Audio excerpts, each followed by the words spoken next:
ಇದ್ದಾರೆ, ಅಧಿಕಾರಿಗಳಾಗ್ತಾ ಇದ್ದಾರೆ. ಇದಕ್ಕೆಲ್ಲ ಕಾರ್ಯಕರ್ತರು ಯಾರಪ್ಪ ಅಂದ್ರೆ ಮತದಾರನ. ಅದಕ್ಕೆ ಮತದಾರ ಇವತ್ತು ಹೆಸರು ಬಿಡ್ಬೇಕಾಯ್ತು. ನೋಡಿ ಇವತ್ತು ಎಷ್ಟು ಹೇಳಮಟ್ಟಂಥ ಪ್ರಾಮಾಣಿಕರು ಇನ್ನೂ ಅನೇಕರು ಇದ್ದಾರೆ ರೀ.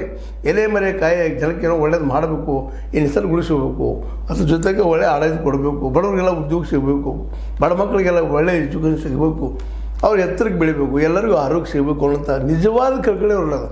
ಇವರೆಲ್ಲ ಉಳಿದ ರಾಜಕಾರಣಿಗಳು ಢೋಂಗಿ. ನಾವು ರೈತರಾಗಿ ಮಾಡ್ತೀವಪ್ಪ, ನಾವು ಜನಸಮಸ್ಯೆ ಮಾಡ್ತೀವಿ, ನಾವು ಉದ್ಯೋಗ ಸೃಷ್ಟಿ ಮಾಡ್ತೀವಿ, ಯಾರಿಂದ ಏನೂ ಆಗಿಲ್ಲ. ಮೋದಿಯವರು ಬಂದಾಗ ಏನೇನು ಹೇಳಿ ಬಂದಿದ್ರು, ಏನು ಮಾಡಿದ್ರ, ಇವತ್ತಿಗೂ ಮಾಡ್ತಾ ಇದ್ದಾರ? ಇಲ್ಲ. ಸಿದ್ದರಾಮಯ್ಯವರು ಸ್ವಲ್ಪ ಏನೋ ಗ್ಯಾರಂಟಿ ಕೊಟ್ಟಿದ್ದಾರೆ, ಒಪ್ಪೋಣ ಮಾತನ್ನು. ಅದು ಗ್ಯಾರಂಟಿ ಪರಿಹಾರ ಇಲ್ಲರಿ ಅದು. ಯಾಕೆಂದ್ರೆ ನಮಗೆ ಸಾಕಷ್ಟು ಟ್ಯಾಕ್ಸ್ ನಮ್ಮ ದುಡ್ಡು ನಮ್ಮ ಬಟ್ಟ ನಮ್ಗೆ ಚುಚ್ಚು ಕೆಲಸನ ಅದು. ಇಲ್ಲಿ ಉದ್ಯೋಗ ಇಲ್ಲ, ಎಲ್ಲರಿಗೂ ಉದ್ಯೋಗ ಇತ್ತಪ್ಪ ಅಂತಂದ್ರೆ ಯಾರಿಗೆ ಗ್ಯಾರಂಟಿ ಯಾರಿಗೂ ಬೇಕಾಗಿಲ್ಲ, ಯಾವ ಮೀಸಲಾತಿ ಬೇಕಾಗಿಲ್ಲ. ಎಲ್ಲರಿಗೂ ಉದ್ಯೋಗ ಸಿಕ್ತಪ್ಪ ಅಂತಂದ್ರೆ ಅವ್ರಿಗೆ ತಕ್ಕಂಥ ಅವ್ರ ಯೋಗ್ಯತೆ ತಕ್ಕಂಥ ಉದ್ಯೋಗ ಸಿಕ್ಕು ಅಂತಂದರೆ ಅವ್ರು ಯಾಕೆ ಮೀಸಲಾತಿ ಕೇಳ್ತಾರೆ ಯಾರು?